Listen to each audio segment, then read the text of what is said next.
How sure are you that you can tell what's real online? You might think it's easy to spot an obviously AI-generated image, and you're probably aware that algorithms are biased in some way. But all the evidence is suggesting that we're pretty bad at understanding that on a subconscious level. Take, for example, the growing perception gap in America. We keep over and overestimating how extreme other people's political beliefs are, and this is only getting worse with social media. Seberapa yakin kita bisa membedakan mana yang benar-benar nyata di internet? Mungkin kita merasa mudah mengenali gambar buatan AI, dan kita juga tahu bahwa algoritma memiliki bias. Namun, kenyataannya, secara tidak sadar kita cukup buruk dalam menyadari hal tersebut. Contohnya di Amerika, ada yang disebut perception gap, yaitu kecenderungan untuk melebih-lebihkan seberapa ekstrim pandangan politik orang lain. Dan masalah ini semakin diperparah oleh media sosial. Because algorithms show us the most extreme picture of reality.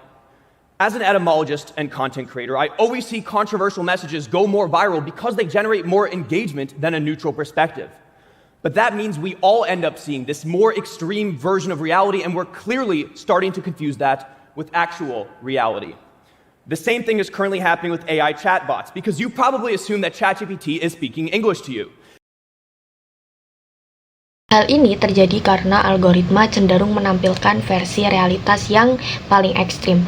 Konten yang kontroversial biasanya lebih viral karena menghasilkan lebih banyak interaksi dibandingkan perspektif yang netral. Akibatnya kita lebih sering melihat versi realitas yang berlebihan dan mulai menganggapnya sebagai kenyataan yang sebenarnya. Fenomena serupa juga terjadi pada AI seperti ChatGPT. Except it's not speaking English, in the same way that the algorithm's not showing you reality. There are always distortions depending on what goes into the model and how it's trained. Like, we know that ChatGPT says delve at way higher rates than usual, possibly because OpenAI outsourced its training process to workers in Nigeria who do actually say delve more frequently. Over time, though, that little linguistic overrepresentation got reinforced into the model even more than in the workers' own dialects. Kita mungkin mengira bahwa ChatGPT berbicara dalam bahasa Inggris seperti manusia, namun sebenarnya tidak. Ada banyak distorsi yang muncul tergantung pada data dan cara model tersebut dilatih. Misalnya kata delve digunakan jauh lebih sering oleh ChatGPT, kemungkinan karena pengaruh data pelatihan tertentu. Lama-kelamaan pola ini justru semakin diperkuat di dalam sistem. Now that's affecting everybody's language.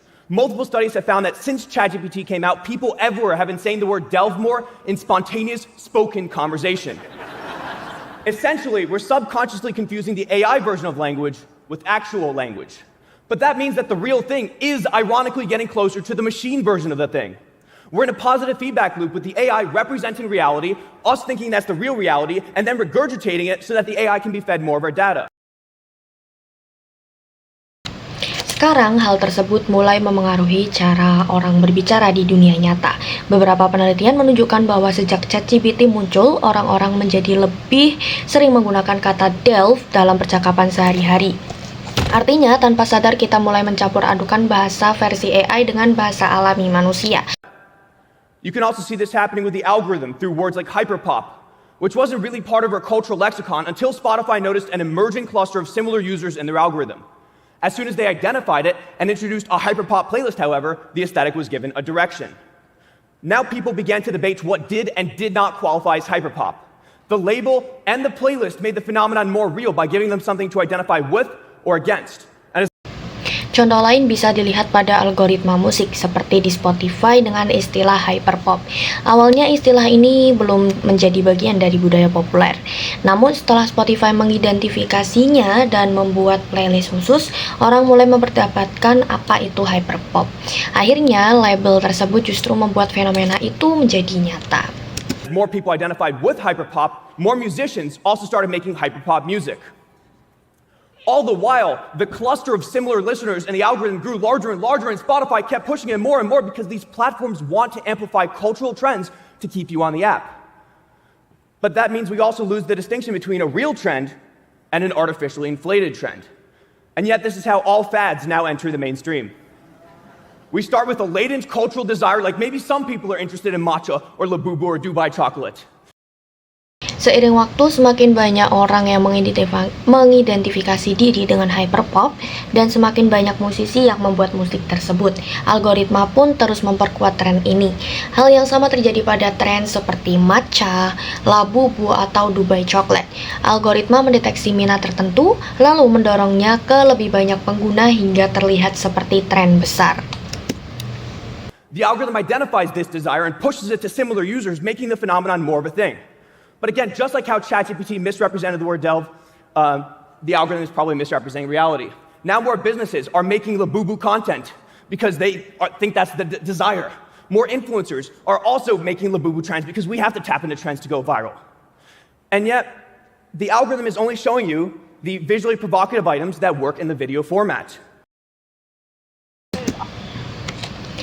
Namun sebenarnya algoritma tidak selalu merepresentasikan realitas secara akurat. Banyak bisnis dan juga influencer mengikuti tren karena hanya terlihat populer.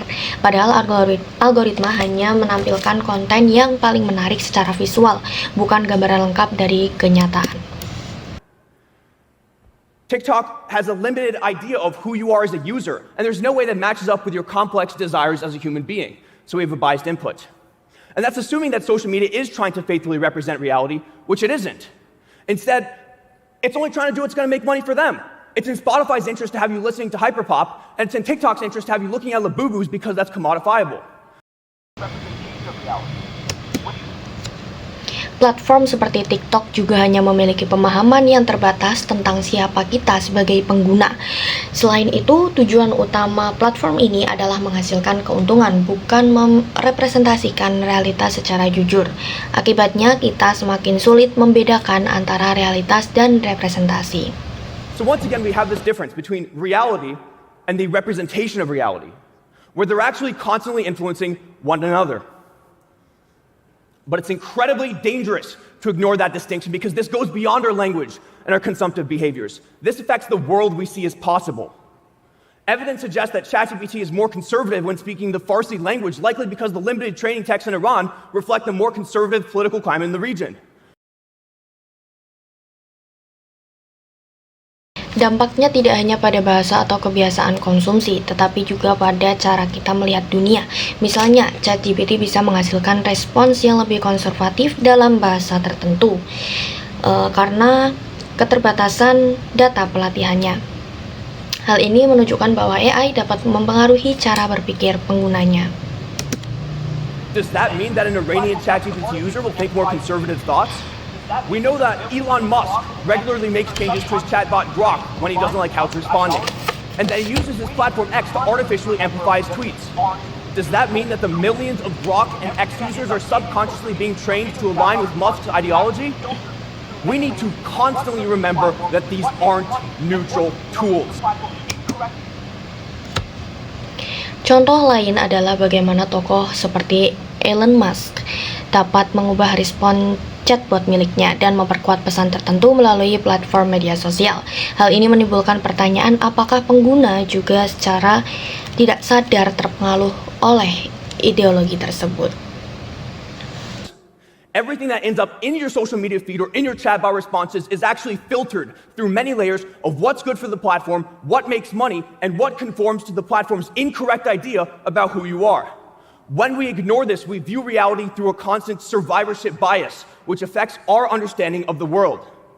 After all, if you're talking more like ChatGPT, you're probably thinking more like ChatGPT as well, or TikTok, or Spotify, but you can fight this if you constantly ask yourself, why? Why am I seeing this? Why am I saying this? Why am I thinking this? And why is the platform rewarding this? If you don't ask yourself these questions, their version of reality is going to become your version of reality. So stay real. Karena itu penting untuk diingat bahwa teknologi ini tidak bersifat netral. Semua informasi yang kita lihat telah melalui berbagai filter, baik dari segi keuntungan maupun asumsi platform tentang kita. Jika kita tidak menyadarinya, kita akan melihat dunia melalui bias tertentu. Solusinya adalah terus bertanya, mengapa kita melihat, mengatakan, atau memikirkan sesuatu. Jika tidak, versi realitas dari platform akan menjadi realitas kita sendiri. Jadi tetaplah berpikir kritis. Thank you.